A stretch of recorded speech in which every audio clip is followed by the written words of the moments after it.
All right, welcome. Today we're going to go on a, well, let's call it a fascinating and maybe a little bit of a taboo journey.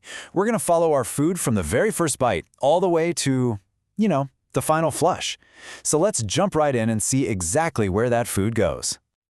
So to kick things off, I've got a question for you. Just think about everything your body creates over a whole lifetime.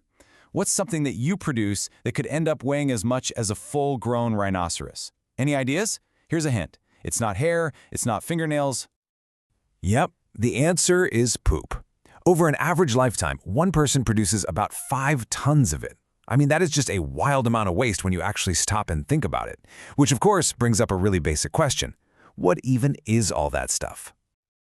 Okay, so let's zoom in from that massive number and take a look at what this stuff our body gets rid of every single day is actually made of. It's actually pretty simple when you break it down. It's mostly just the leftovers, all the parts of the food that our body just can't use for energy. Then, of course, there's water, which kind of holds it all together. And finally, billions upon billions of gut bacteria, which are the tiny little workers that help break everything down in the first place. So, to really get how we end up with those leftovers, we got to rewind all the way back to the very beginning. And that first stop on the tour is, of course, the mouth. The second food hits your mouth, this two-part process just kicks right into gear. First up, you've got the mechanical part. Your teeth crush and grind everything into mush. But at the exact same time, your saliva launches a chemical attack, using these special enzymes to start dissolving the food before you even think about swallowing.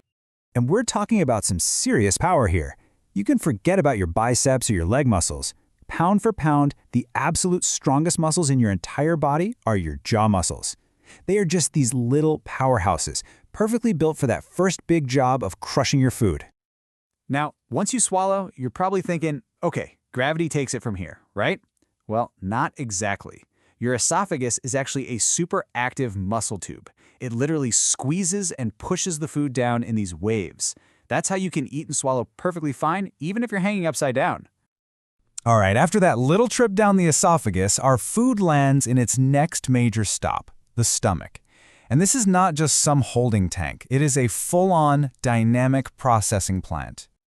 The best way to think about the stomach is that it's two things at once. First, it's a powerful muscular mixer that is constantly churning and squeezing everything. And at the same time, it's a chemical factory, flooding all that food with some incredibly strong acid. And when I say strong, that is a serious understatement. Your stomach churns out 3 to 4 liters of this aggressive acid every single day. Its job is twofold: dissolve whatever you ate, and just as important, kill any nasty bacteria that might have been hitching a ride on your food. But here's the thing, your stomach doesn't treat every food the same way. Something simple like bread, it might be in and out in about an hour. But a big, dense steak, the stomach's going to work on that for 4, maybe 5 hours, just churning and dissolving until it's all a uniform paste. So once the stomach has done its thing, this soupy mush gets passed along to the longest, and you could argue the most important part of the whole trip, the winding intestines. And when I say long, I am not kidding. If you were to take an adult's small intestine and stretch it all the way out, it would be about 6 meters long. That's nearly 20 feet. And all of that is perfectly coiled up right inside you. But get this, the length is only half the story, because if you could unfold the internal surface of that 6-meter-long tube, you'd be looking at an area of 200 square meters. So, what does 200 square meters even mean? Picture a tennis court. Yep, you have a surface area the size of a tennis court, packed inside you, all designed to make sure you grab every single last bit of nutrition from your food. It's incredible.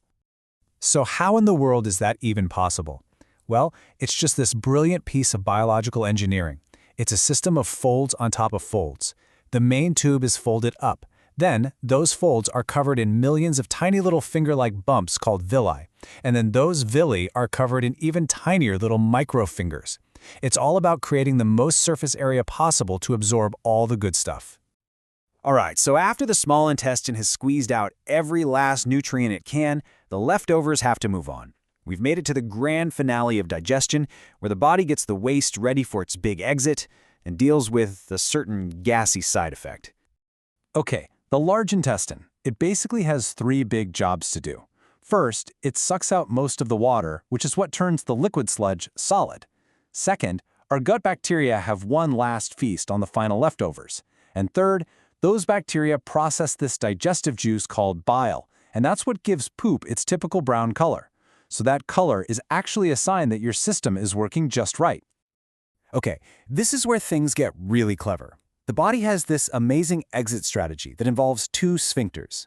When waste shows up, it passes through the first sphincter, which is automatic, and into this little waiting room. That sends a signal up to your brain, which then makes a conscious choice. Is this a good time? And only when you give the okay does the second, voluntary sphincter get the green light. It's a perfect little airlock system.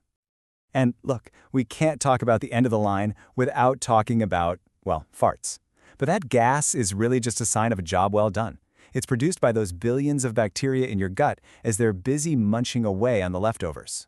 So really, a fart is just the sound of a very healthy and very busy microscopic workforce. So, what about the smell? Well, that all comes down to what you've been feeding your little bacteria buddies. When they have to break down things like beans, onions, or greasy burgers, they produce more of these sulfurous gases that, well, you know.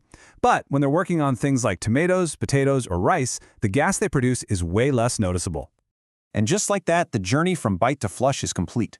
It's this incredibly complex, perfectly timed dance of mechanics, chemistry, and biology happening inside us all the time. Which leaves you with one final thought. If something as simple as a meal goes on such an epic adventure, just what other amazing stories are unfolding inside your body right this very second?